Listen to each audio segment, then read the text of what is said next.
friends, it's Romania Black, and we are on episode 15 of TBHX.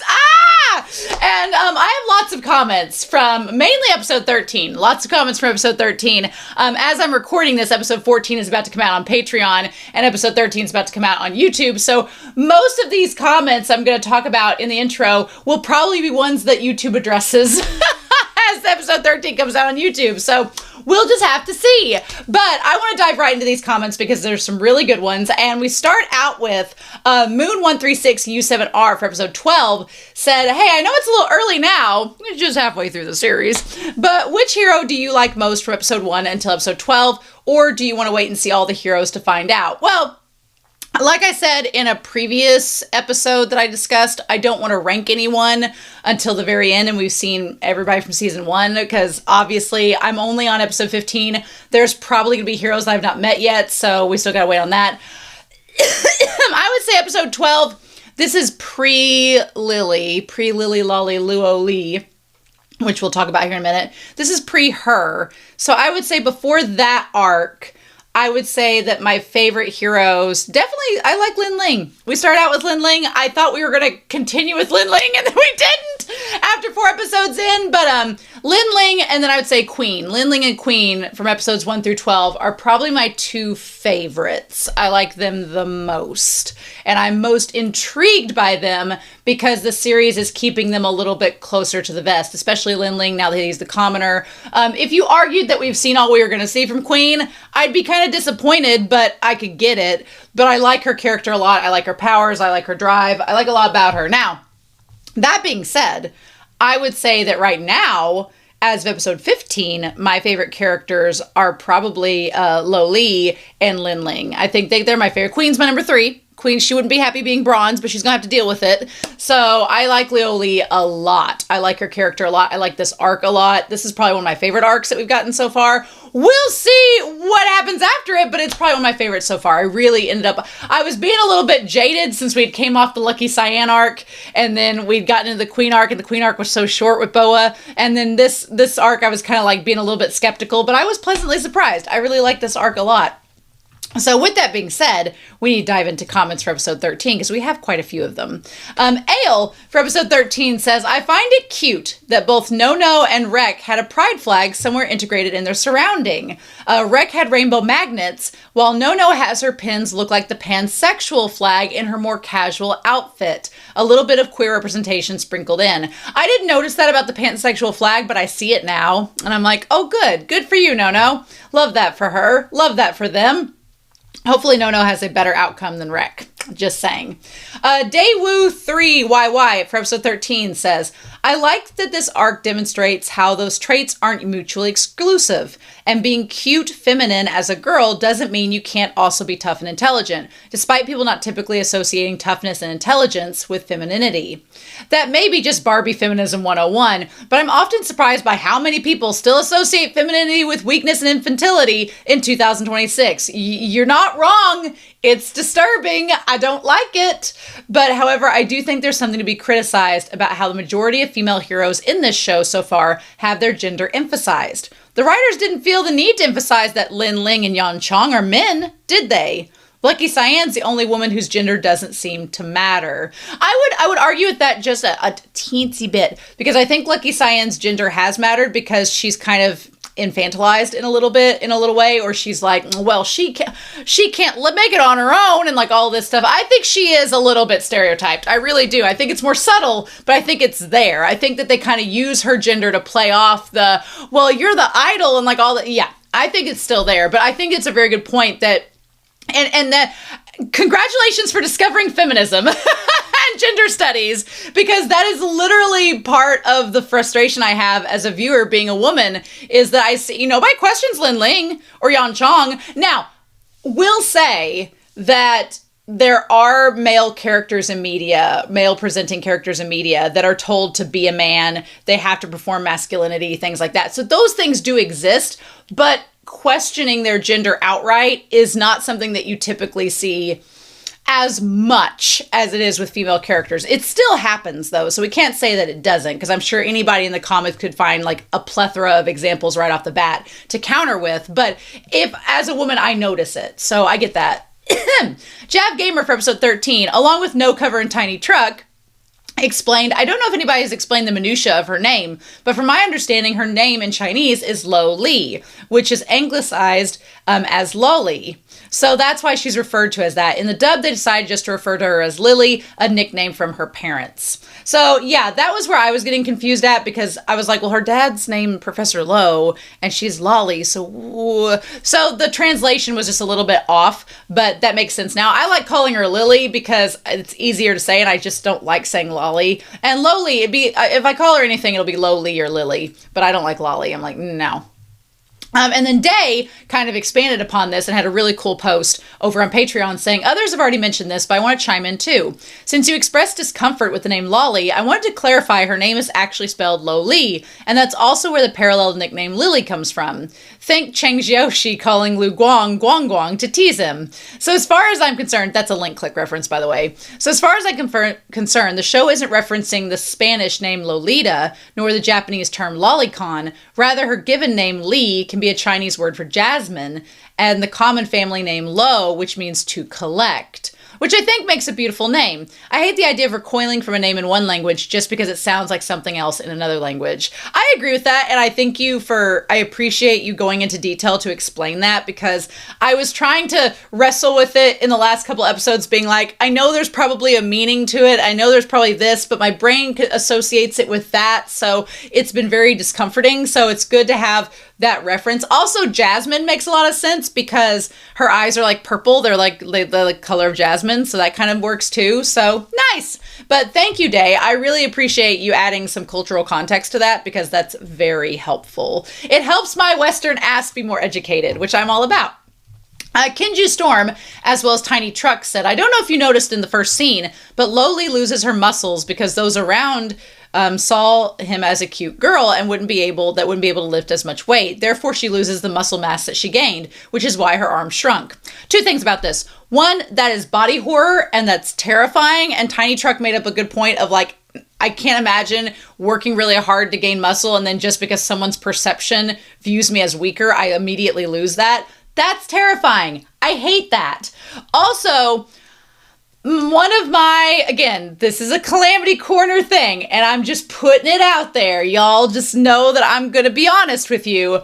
I feel like there is some, as far as writing goes, inconsistencies as to how fast and in what degree the trust value system works. Because on the one hand, you had like, with Lin Ling as nice, things gradually happening, and then you had like with Isol, things like there's not a lot of known consistency with the world building with the trust values, and I know that that's partly because it's alien potentially and it's mysterious potentially, but like she had very little trust value at the very beginning when she was in the gym. So if you have very little trust value, then wouldn't that mean that they don't affect you because you have so little trust value? If you have a lot of trust value, that means that it does impact what you can do, because then you had Lin Ling who kept getting more and more trust value during his fight with Enlightener, and that gained trust value allowed him to have these powers. So in that case, wouldn't that mean that in order to affect your body, you have to have the trust value? But in her case, she doesn't have the trust value, but it's still affecting her body. And then that gets into the whole thing with Calamity. And like, he didn't have trust value, but how is he bad luck? There's a little inconsistency with the writing, and it bugs me. And I'm like, I need you to be more consistent, show. Or if you're going to be mysterious, I need you to be more consistently mysterious. But it's still body horror. It's still creepy. I still don't like it. So, ew. And then finally, with Small Screen Computer for episode 13, they said the Glimmer Lab is first mentioned in episode 8 directly. And the Glimmer Lab is mentioned during the conversation between Liu Jin and the protester about accepting the fear. The lab name is one of the translation errors that can't be explained until this episode without spoiling, as the subtitle has mistakenly called the Glimmer Lab as the Aether Lab. And I was like, oh my God, that I kept being like, where have we heard about the Glimmer Lab before? Haven't we heard about the Glimmer Lab? And we had, it just was called the Aether Lab. And I'm like, oh, okay. That makes more sense. The Glimmer Lab is also indirectly shown during the Easel arc and the Queen arc, and it's only shown as an untranslated resume that suggests Shang Chao has done multiple internships, including the Glimmer Lab during the Easel arc. That's where I saw it as well. Yes. And it's shown to explain the origin of a hostile that Queen pursues during the Queen arc. Yes, the weird experiment that got away, that's from the Glimmer Lab apparently. And then Shang Chao did an internship there. Funny that! Yeah, interesting. Interesting indeed. But thank you. That helps explain a lot. That makes me feel better knowing that I wasn't going crazy. It was out there in the zeitgeist this whole time. I was like, why does this seem familiar? Because it was. But anyway, so thank you all so much. I've talked for 10 minutes, which is way too long, but you all leave such amazing comments. I feel like I need to go over it. And the episode 13, Patreon left some bangers. And I was like, yes, awesome, perfect. And I'm excited to see what YouTube leaves, but they're probably just I'm not gonna say it. We'll see how it goes. But anyway, I have wasted enough time, so we're going to get started with episode 15 of To Be Hero X. Oh, man. And we're going to do that here in 3, 2, 1, and let's go.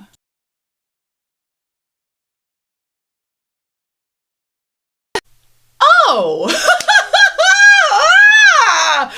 Wow! So I did not see Ghostblade being her dad coming. I did not see Ghostblade being No-No's dad at all, being a plot point.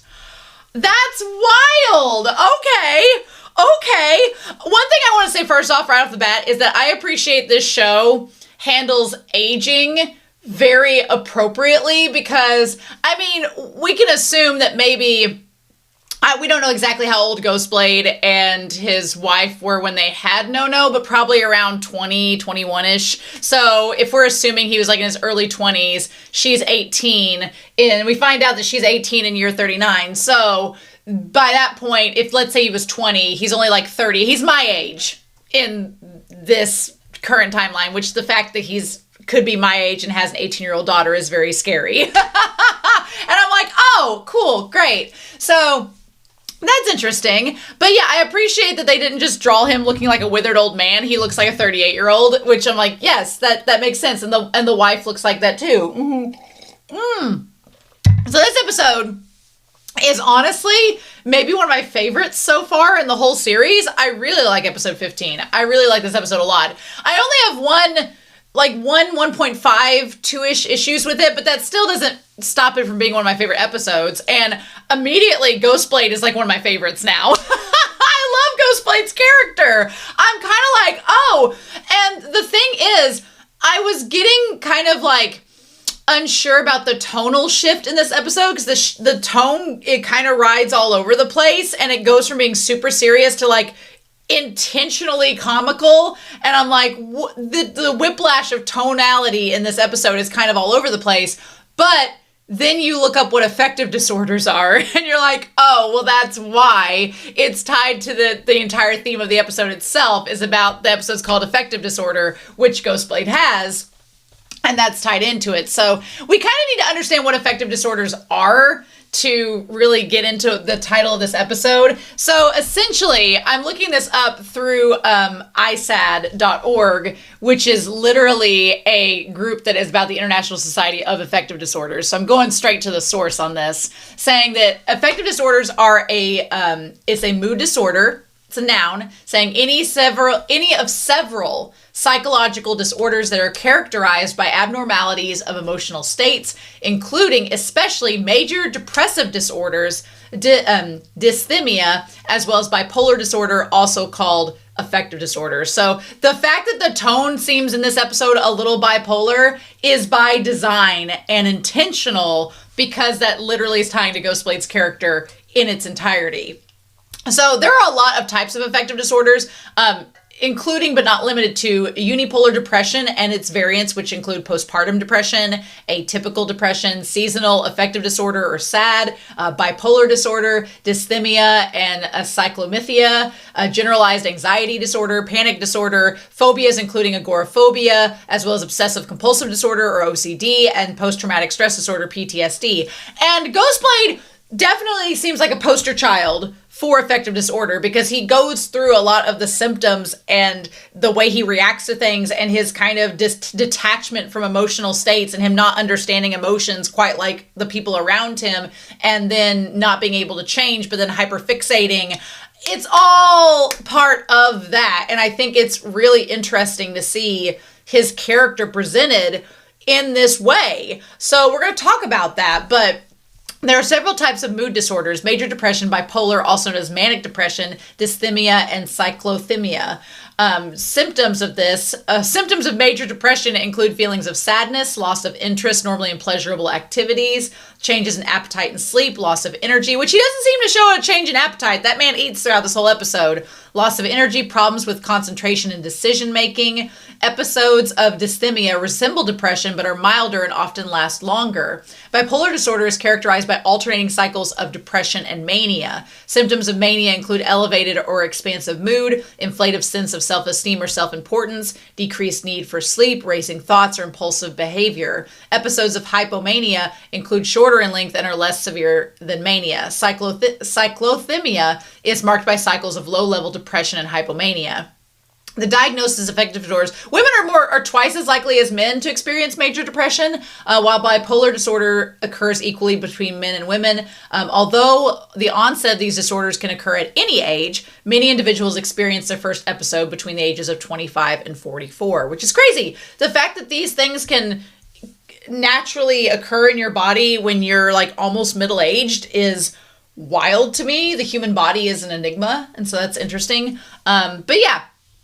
And so they talk about treatment and things like that, which is not occurring in this episode at all. But I think it's rather interesting. So we need to talk about this. We start out with our cast of characters, and I guess we need to tie into this where we have Shang.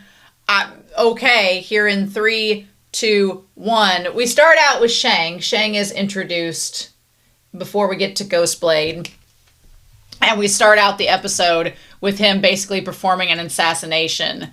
And so what kind of sucks is that this character that he's chasing seems to be able to create things, like create nature around him. He also seems like a hero. So there's also this notion that he's been assassinating. Has he been... Questions about Ghostblade.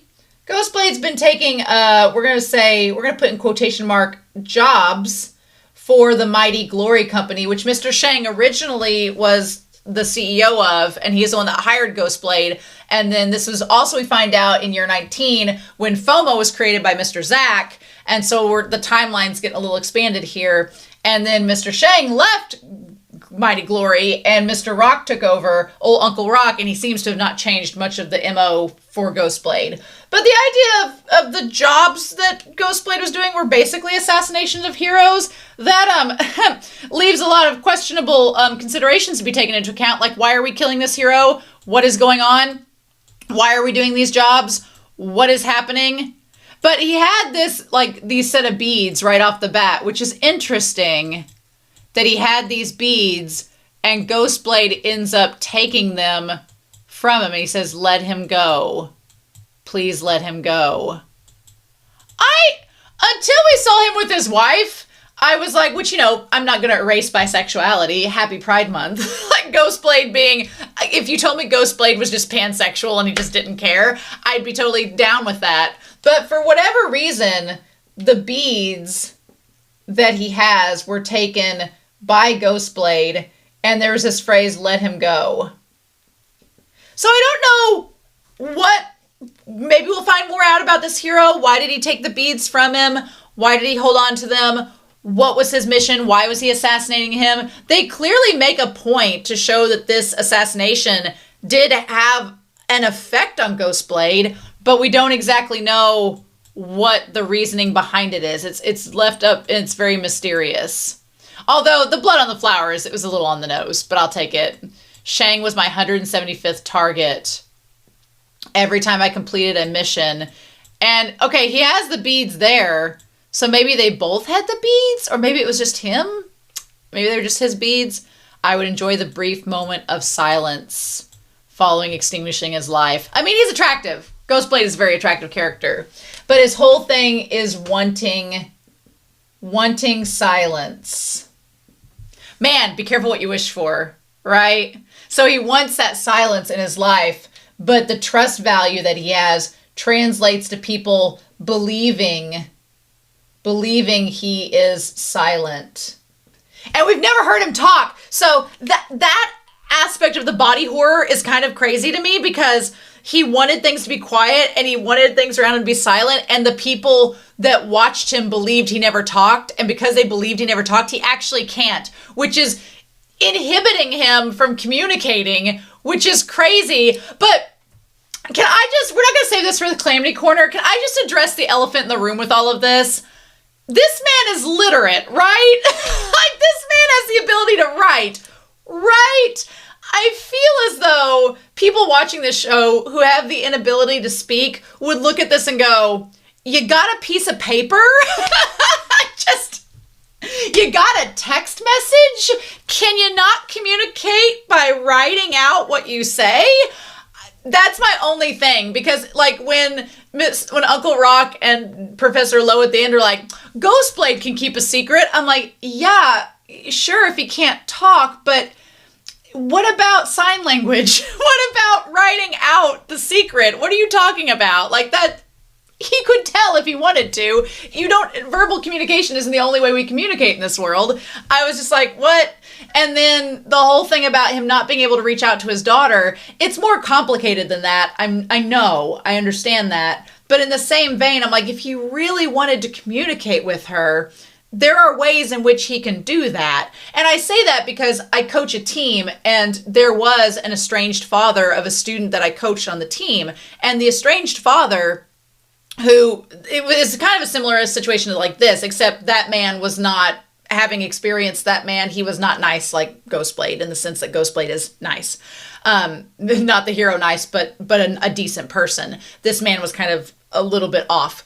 But from experiencing him, the father wanted to get in contact with the child, who was now 18, and in that situation, the student had told me, they're like, I really don't want to communicate with my dad. I'm not comfortable with it. I don't want to be in that situation. I said, fine, then you're a grown adult. If you don't want to be around that person, we'll help protect you and keep you from being from them.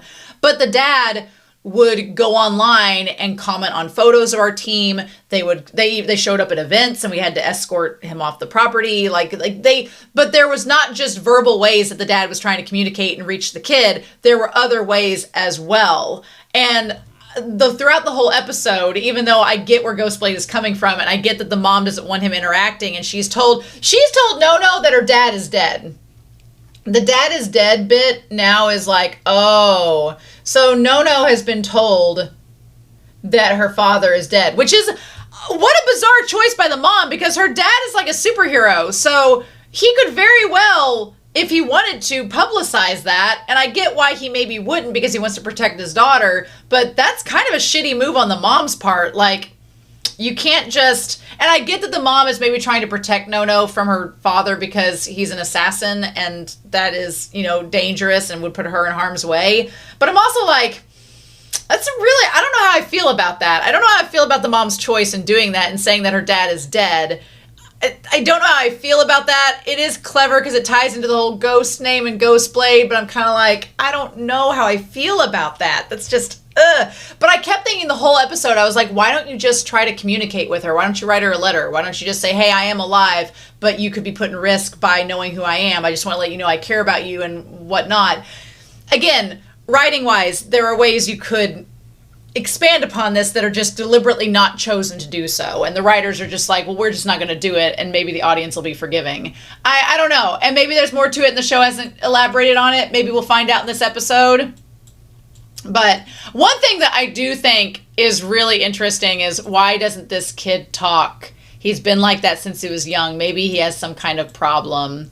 Honestly, I've seen that because I had an aunt who didn't talk until she was like 5 years old because she was from a bigger family and just didn't have to. She could just point to things and go get things and people would just do it for her. I literally talked to a friend that I grew up with the other day who has a big family now, and their youngest child, they're like, oh, well, they don't really talk, so we're kind of worried about her communication skills. And I'm like, well, it's probably because she doesn't have to. You have a big family, so all she has to do is like point to something or motion or gesture, and everybody's like, oh, this is what you want, here you go. So that's a pretty common thing, I feel, that a lot of big families, the younger siblings or the younger members of that family sometimes aren't as communicative because they don't have the space to communicate, or they don't feel comfortable, or they feel overwhelmed, or they have an affective disorder. So in Ghostblade's case, I really definitely understood like the overstimulation and overwhelming part of just being in this big family, and they're so loud and it's so overwhelming, and you're just like, I'm just going to sit here and just listen. Yeah, I definitely felt that. And the fact that I love the world building that they're a family of butchers. I love the world building that they're a family of butchers, and that's led to them being an assassin. I feel bad because I've been writing draft notes of a story that I've been working on, and I have a female character who's an assassin, and her family and her father is a butcher. And so now I feel like if I put that out there, people are going to be like, oh, you ripped that off of TBHX. And I'm like, no, I literally had this idea before I watched this show, but now that it's out there, I'm like, well, I'm glad that great minds think alike, that we're thinking the same thing. So just note, if I put out my story there someday and I have my female assassin character, her father is a butcher, I had that idea in my head before I even saw this show. So I'm just putting it out there. It's not an influence. It's just a coincidence. But I like it. I like the world building. It connects. It's not a far logical leap. You have butchers and then assassins are both killing things. It's not a logical leap to have that. It's like, I always thought they could have done better. I do like this idea of the more you talk, the more people will know. Also, I love this concept of him as a kid holding the 50% off sign outside the butcher shop and just being completely disassociating with everything. I really liked the way that this was portrayed and how Ghostblade doesn't approve of how his family, or 80% off his family, he doesn't approve how his family does things. How do they make money with it being 80% off? He's like, the pigs could still curse you after they die. He's like, I wanted to become the coolest assassin. So this part here, my family raised pigs, so I've been around pigs my whole life. For like 25 years of my life, I was around pigs, and we oftentimes, the company that we worked for, if they saw pigs that were having a disorder or were not going to be fit for consumption, we would have to euthanize them, and it was not fun nor pleasant. And yeah, they didn't like it. Obviously not. Nope.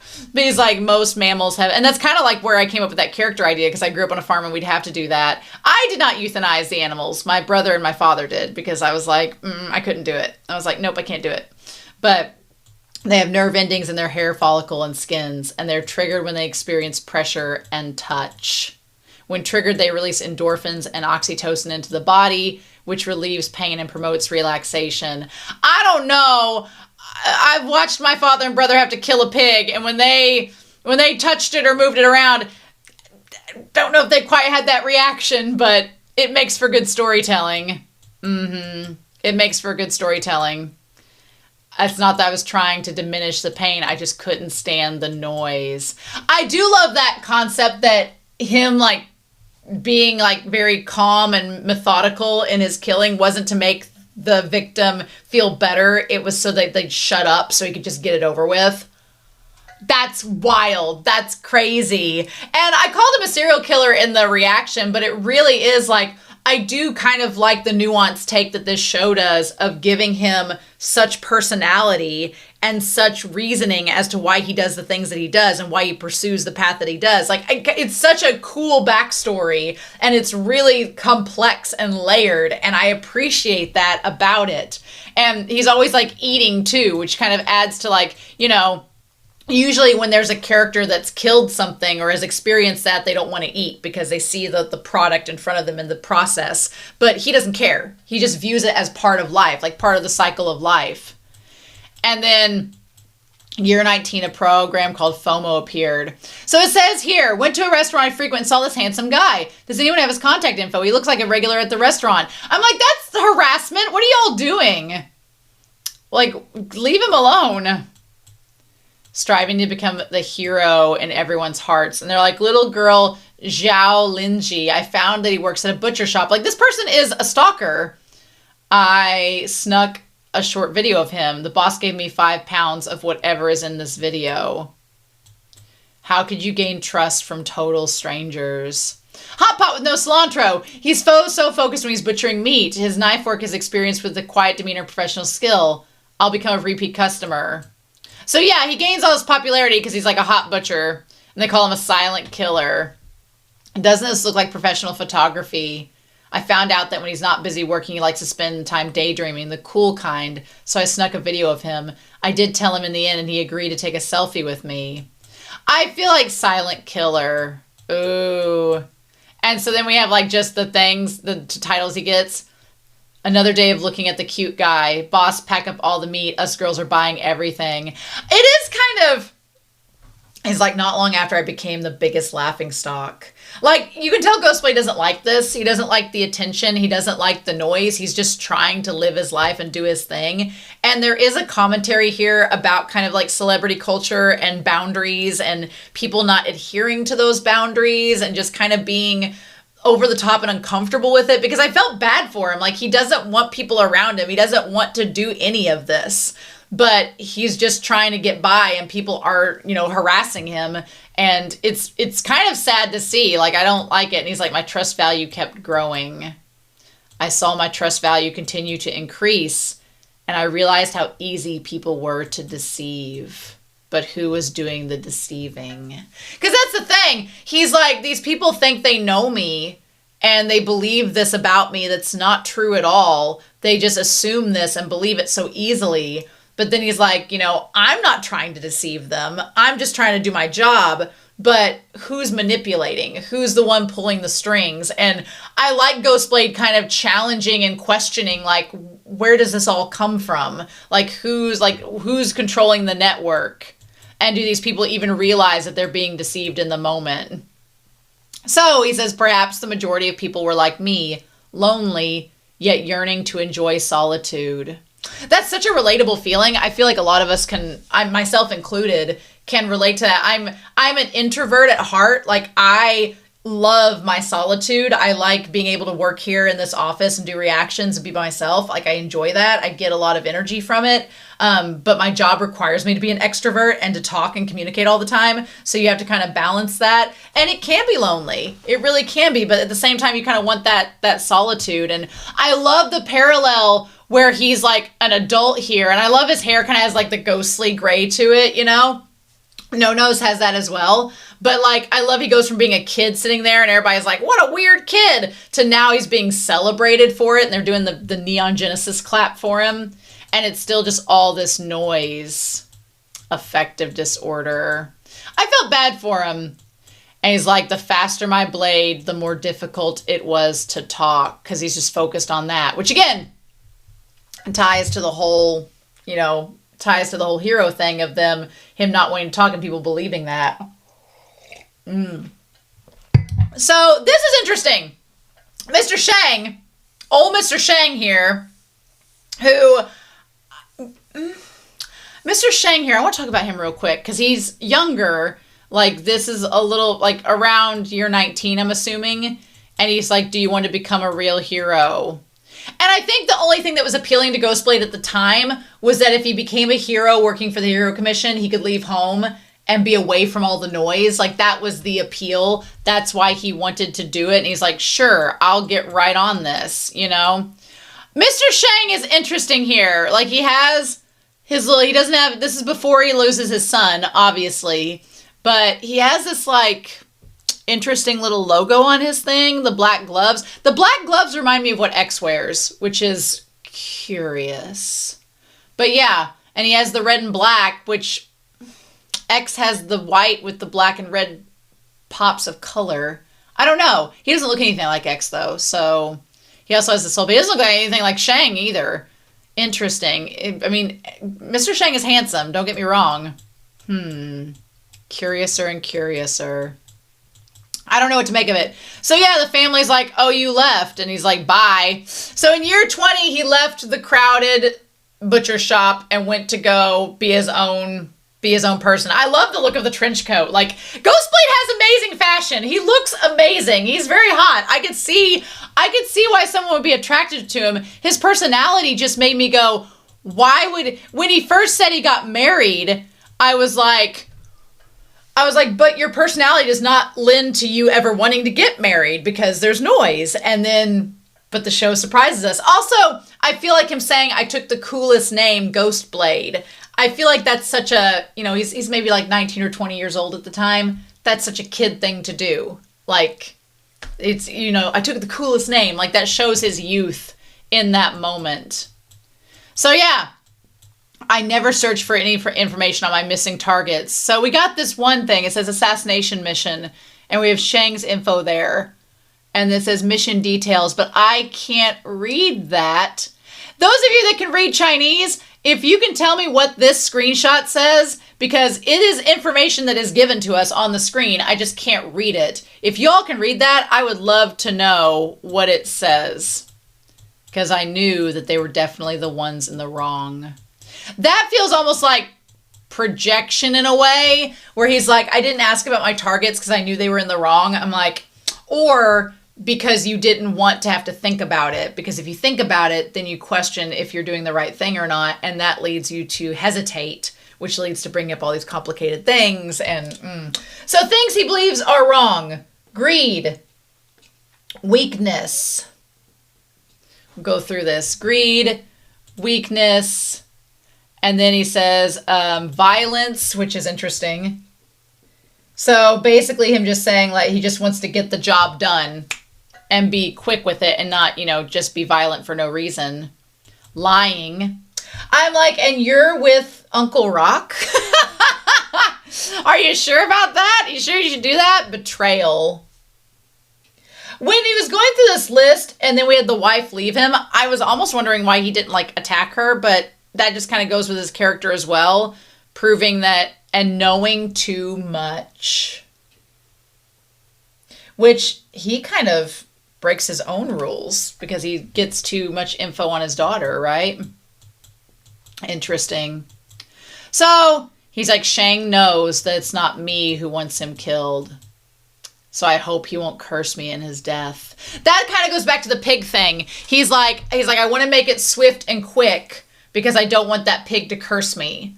I don't want them to curse me. He's like, I had to do it for someone else. He is like, I had to kill the pig to get the meat to give to someone else. I have to kill you, Shang, to do the job for someone else. So he's like, I hope you don't curse me because I'm just doing my job. But it's like, but your job is murdering people. So you do bear some responsibility in that. You do bear something in that. Now, what the fudge is this dog? That's the dog that we saw. We saw that dog when Cyan and Queen were driving through the desert. So, what is this? Did Shang become this dog? Did Shang become this devil hound? What is that? I like that he's just like, the fudge? and then we don't get any closure with it. I'm like, show. So, in any case, that devil hound has been around. I don't know if let him go is referring to the hound. I don't know if he just becomes this ghost dog. I want Ghostblade and Ghost Dog. What? The mystery of this show, how dare it. So, Zhang Lan. Now, is her last name Zhang? Is Zhang No? Is that her name? Because that would make sense. But we find out that Zhang Lan is his wife. Which, she's the point where I was like, okay, we are breaking the fourth wall and being kind of funny and all this. So year 23, we go to them deciding that they need to break up. That it's come to this. Things have gotten to this point. Couldn't you at least say something?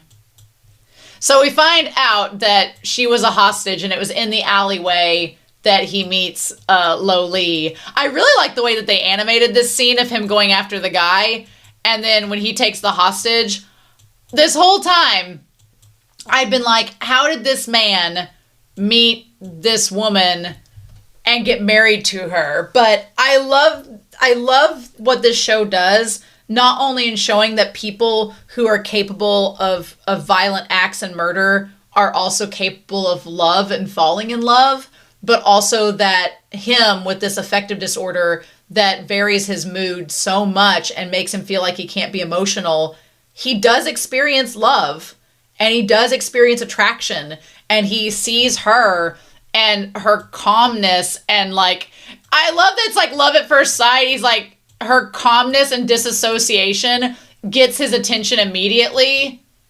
It's kind of crazy. And I love that when it switches to seeing like her through his eyes, she looks even more beautiful. I'm like, I love that. Like, it almost like showing how she looks in his mind, which, you know, No looks a lot like him.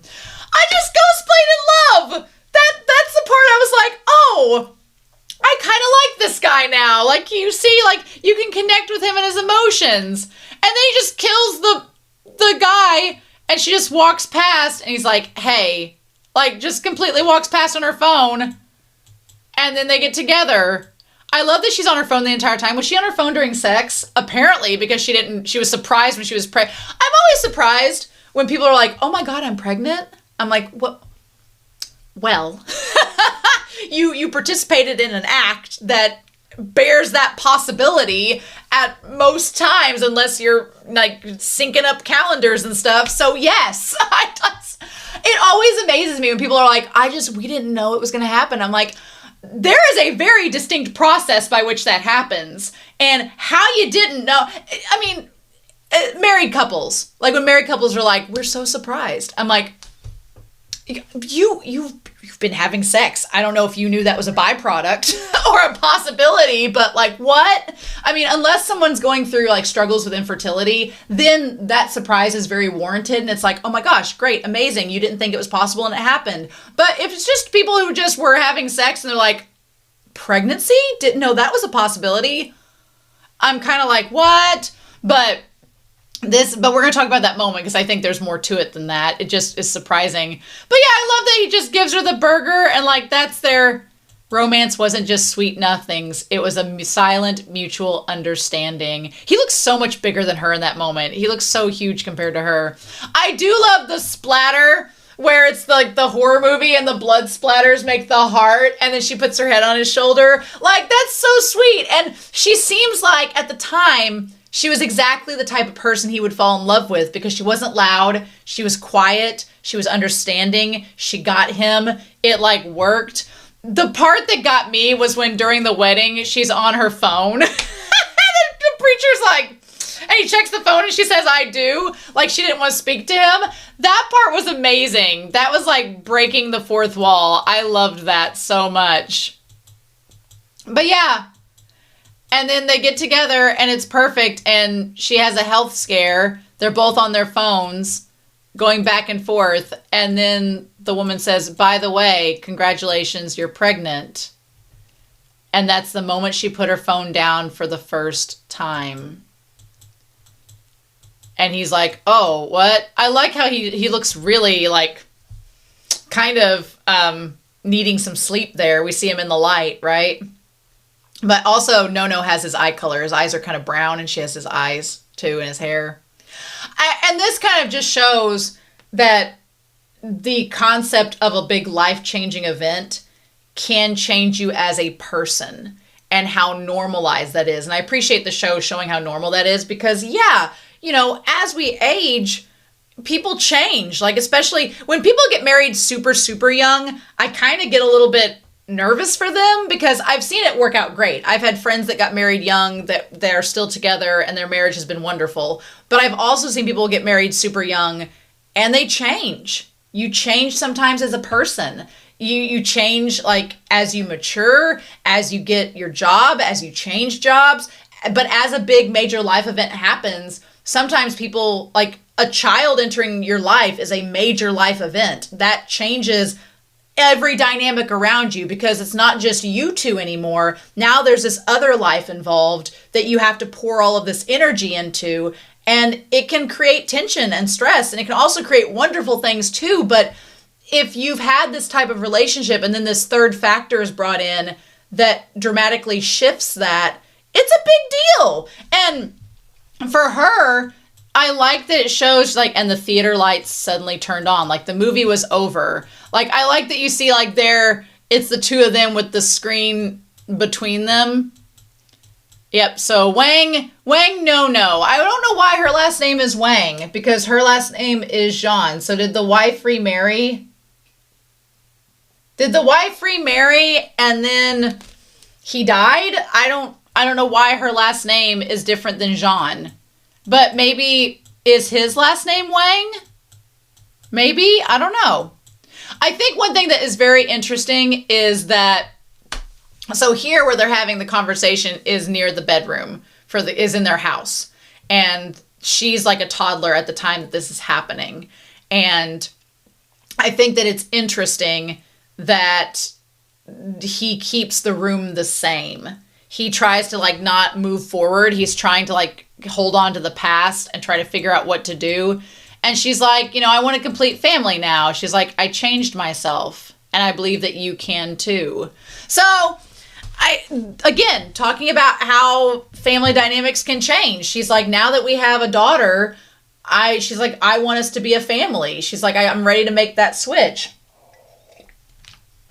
This caused her to change as a person. And I don't want to say it caused her to mature. I hate that, because I don't have children. And I get the impression, I've seen some reactors be like, oh, I'm starting a family now, time to grow up. And I'm like, you were an adult and grown up before you had kids. Like, having a child does not make you more of a I feel like that's so condescending, and I dislike that so much, because I've seen people with kids that are not mature and not grown up, and it pisses me off that when people are like, oh, you have to have a child to be an adult. I'm like, no, you don't. No, you were an adult before then. You have to be a different kind of adult with a child. You have to have a different kind of perspective and priorities, but that does not make you more or less of an adult. I dislike the condescension so much, and I've seen it from coworkers. I've seen it from people in public, that if you don't have a kid, to me it reads as jealous. Like, oh, you've made a life decision. This was your life decision. Just because I didn't make that decision doesn't make us any better or worse than you. So it irks me so much. But in her mind, she's like, I need to change how I do things because of this child. I need to put down my phone and be a mom. And I respect that. I think that's really good of her to realize I need to do things to support my child, and I can't focus so much on myself, right? And that's what you should do. But she's kind of saying, she's doing the Bulma thing to Vegeta, being like, hey, you need to get a job. Like, you have a job, but you need to settle down and help, one's beliefs can be a shackle. But if you're willing to put aside your obsessions, then everything you've been forcefully given will disappear too. She's essentially asking him to do what Firm Man does. She's like, if you leave being a hero and you get out of this commission and you come with me and we become a family and you become a father, then you won't have to, you'll be able to speak, you'll be able to do all these things for your daughter. Like, this will work out, which, to Ghostblade's credit, that's easier said than done, right? And I think he would have been okay with it. I think if she hadn't said what she says next, he would have been fine. I think he would have been able to give up the hero position, because he was just doing the hero position because of the silence, because it gave him what he wanted. But I think he would have been able to give it up and go become a butcher or live a quieter life. Like, he would have been fine with that if she hadn't said what she says next. And then she says, let's let go of this hero persona and leave the public eye. He looks so good there. Like, I think he would have been okay with this. And then she says, our parents are getting old. I want us to move in together and enjoy one another's company. That was the part that was the deal breaker. Because I think if she had just said leave the public persona and leave being a hero behind to be a dad, I think he would have done that. I think he really wants to do that. But when she suggested moving back in with his family, that is not what he wants. No, he does not want that. That is horror to him. And she's like, enjoy one's company. And he has this like depression spiral that, it's too much for him. He's like, no. And it is hard to digest, as the conversation points out. He just can't do it. Yeah. Can't you nod or something? And she's like, I'll take our daughter with me. That way you get to keep your peace and quiet. And I hate that moment for him because he's having this like stress anxiety attack, but he can't vocalize why it's a problem for him. And I'm kind of mad at the mom a little bit because she's like, well, I'm going to take the daughter and go and you can have your peace and quiet. And I'm like, was there not a coloring book around or a piece of paper? Or could he not, you have phones, could he not text you what his anxieties are about that? Like, again, I have training in conflict resolution and doing negotiations between one of the classes I did was about doing conflict resolution and divorce, like couple simulations. And I'm like, and mediation. And I'm like, y'all just need to have a mediation session. Like all these could be solved with a basic mediation session where you were able to communicate your issues and work it out. Like we just, let me be a counselor in this show. I was just like, man, I kind of feel like she just immediately walked away and he didn't get a chance to really express his opinions or views in a constructive or communicative way. But I hate that for him. I hate how sick it made him. My family wasn't wrong about me. I do have a problem. I felt so bad for him. Like I sympathized with him so much because he's like, I can't tell my emotions. All I know is what I should do. And him hugging the stupid rabbit. I felt so bad for him. I was like, poor Ghostblade. And so yeah, at this point though, I get that he's like the divorced dad that the mom doesn't want around. And so the tonal whiplash, though, of him going from being like very depressed and doesn't know how to do emotions to being this awkward kind of neurodivergent dad that stalks her like he's the tree in this scene, which is so funny. And then he's like there with the cat doll on his head. Like that's so ridiculous. And then he's at the park in the sandlot, like just, and then he's behind the balloons, like just. I observed more than he participated. It's like I observed more than he participated when he was teaching me to butcher pigs. And like there he is, like at the bus stop, and then the part where he was underwater was ridiculous. Oh my god. But yeah, so when there's the moment where she's the last time she's with him, I understood what was left behind in Shang's words and eyes right before he died. Yeah. And then there's like her 8th birthday and him following her. And then we get the moment where he was following her in the alleyway at Bagel Alley. What a coincidence. What a coincidence that she met her true love in the same alley that you met yours. What a coincidence. Kick my feet. I'm kicking my feet.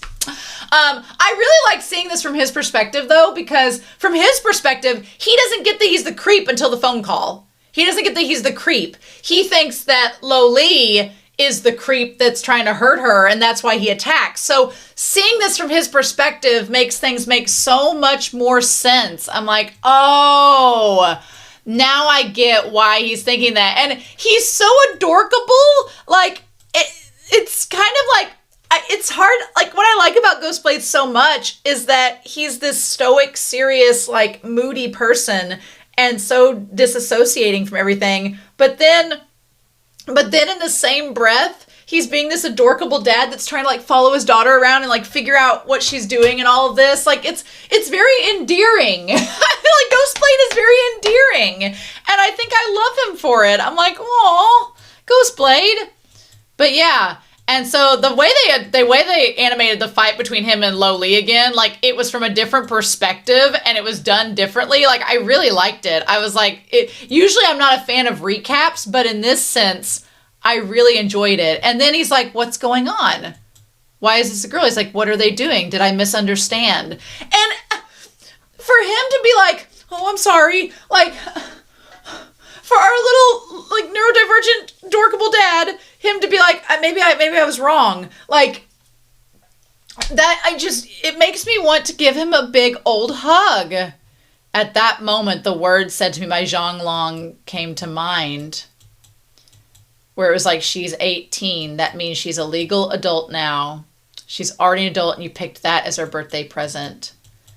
That's something she would have liked as a child. Now, hey now, she might still like that rabbit. Considering how cute stuff she has, she could have still liked it. I like that these two were together, and he sees, like, his wife when she's 18, and then she's like, her favorite clothes and hobbies, you don't know anything about her. I get kind of mad at the mom again. The mom I'm kind of, like, less sympathetic towards, because I'm like, well, you didn't want him around her. So if you didn't want him around her, how is he supposed to know what she likes? You've not let him into her life, so how is he supposed to know these things? Like, did you send him lists of what she likes? Did you, like, keep in contact with him? Did you let him know? Like, I feel bad. He's like, do you care about her at all? Have you ever really understood her? This is the only part of the episode that I'm kind of like, it feels forced, because he's clearly tried to get to know her and he's followed her around, but you've not let him in to see these things. So how is he supposed to know? Like, that part of the writing, I'm like, come on. Like, let's be real. And it's fine. You're already dead to her anyway. I'm like, and that's the point. If you've told her that he's dead to her, and you've told her that her dad is dead, how is she supposed to be able to communicate her likes to him? So I'm like, that part of the writing, I'm like, this feels a little forced. And I'm not a fan of it. It feels like it's just forced for plot's sake, but I want him to be able to talk to her. And he's like, I didn't really know anything about my daughter anymore. And he's like, turns out there are some questions that can only be answered when they're answered out loud. And he's like, I wanted to talk. This part of the body horror was actually pretty terrifying, that he's like, I can't say anything. My lips have been sealed by my believers. That part is true body horror, and that's terrifying, and I hate it. But you also have a phone. But you can't text your wife what she likes. You can't text her and ask her questions and be like, hey, I'm trying, but I can't talk because of my powers. You know that. Tell me what my daughter likes. Help me communicate with her. Let me text her. Let me do something. Like, you know what I mean? I get the body horror angle of it, and I know why they're doing that. But at the same time, I'm like, there should be a way to get to know your daughter rather than stalk her around town. Even though it is a very impressively animated scene and it looks beautiful, I'm like, there has to have been a more pragmatic and practical way to do this. But it's still played up for laughs, like him following around and studying her music, and then realizing that she's not just influenced by her parents, but she's influenced by those around her, this pink-haired girl who's always at her side. And that's, you can see him from the corner being like, looking over there. And honestly, he shouldn't be surprised by that. Although the thing is, he wasn't influenced by his wife. He still maintained himself, right? Would he view what his daughter is doing as weakness? Would he view it as, how would he view that? It's interesting. But yeah, I love that he calls the pink-haired girl a bad influence. I love he's like the dad that's just like, I don't know if I want you dating my daughter. And then being like, best friends. Hun, sweetheart, I hate to tell you this, but those who reshape their kids' lives are not their parents, but their closest friends. And also I think that, maybe he just doesn't understand that she changes over time. Like, it's not just her being, with Lo Lee, but the fact that she's changing as an adult and she's forming her own opinions and all of that, like, that does make a difference, right? I do love how this is played for laughs. And there's like, you're a creep, get lost. And he's like, I felt bad for him because he's just like, oh, he's like, I don't like this pink-haired girl. She's made her think that I'm a creep. And I'm like, well, she kind of thought that before. You just didn't pick up on it. But I felt bad for Ghostblade. Like, on the one hand, I feel very empathetic and I feel sympathy for him at the same time. And then on the other hand, he's like, she's being swayed by a bad influence. And he's like, being swayed by a bad influence, my mountain of love began to erupt like a volcano. Okay, so he's like, I wanted to make sure that she, wasn't being influenced in a bad way. And that's when he tries to call her, but she's drunk and doesn't pick up. And then that's when they find out about the Glimmer Labs and Ghostblade shows up. Yep, to make sure that she's safe. This part's so sad. Like, there she is, right in front of him, and he can't talk to her in that moment because, and I get why he doesn't talk to her in that moment because it's not the right time, not the right place at all. But I'm like, I want her to know that her dad is Ghostblade. I want her to know that it's him. And I felt so bad. It's like just him being there, like seeing him walk away. Like, you see, like, Lo Lee with her dad, and they have this relationship, and then poor Ghostblade's, like, right in front of his own daughter, and he can't have a relationship with her. Like, that's heartbreaking. Like, I feel the way they animate his eyes, I feel so bad for him. Like, Ghostblade, my love. Like, I feel so sad for him. Yeah. So anyway, we go back to the present, and Professor Lowe, it's decided that they're going to let him go and investigate the spaceship. Now, Uncle Rock is suspicious. He's like, oh, well, should you be doing that right now? I don't know if this is the right time. And Professor Lowe is like, the commission wants this dealt with as soon as possible. Like, we don't want to avoid any more leaks. We don't want to have to deal with that. We need to go examine the wreckage, see what's going on. The only people coming with me are those who experienced the attack tonight. And Uncle Rock's like, well, that's really dangerous. Why don't you, And then Ghostblade volunteers to go as well. And Ghostblade volunteers, I think it's smart writing on this part because Ghostblade's daughter works for this professor. And it's basically like the two father-in-laws are going to go out together to investigate. Fun times. But I like this where Ghostblade's like, okay, my daughter works in this lab. I want to make sure she's safe. I'm going to take some personal, investment into looking into this. I don't want anything bad to happen to Ghostblade. I don't want anything bad to happen to Ghostblade because I want him and Nono to get to know each other. I want her to figure out that her dad is Ghostblade and that he loves her because he clearly does. And they're like, oh, Ghostblade could keep a secret. We'll have nothing to worry about if we bring him along. And he's like, well, that's exactly my intention. I bet it is, Uncle Rock, you shady mother trucker. How dare you? I feel for Ghostblade and I don't want him to die and I worry something bad's going to happen to him. I really do. This ED is long. I did not realize that. I was like, what? Ghostblade! Man, I really loved his character in this episode. Like, he was so well done. And to get a character that you get the backstory of, you get why he chose to be an assassin, why he joined the Mighty Glory Company to get away from it all. You get like him falling in love and you see why he falls in love and like his version of romance that's different than what he thought it was going to be. And then them developing their relationship, him having a daughter, and then just the idea of her being estranged from him and he's trying to get to know her, but there's this barrier between, like, I get a little bit madder at the mom, but in the same vein, I get a little bit madder at the mom, but then I get why they're writing it the way they do, but I want Nono to get to know him. I want her to know that that's her dad, and I would prefer it not to be while he's on his deathbed. So please, I don't want this show to kill him off, because he's a really cool character. And also, I like the fact that he's a character that is not like OP. Like, he has really good assassin skills. Like, he's good with a blade. He's a good assassin. He has all of this experience, but he's not like, like, I have a magic blade that can destroy anything. Like, he's just an assassin. Like, that's literally what he is. He's not perfect. Like, Lo Lee could fight him.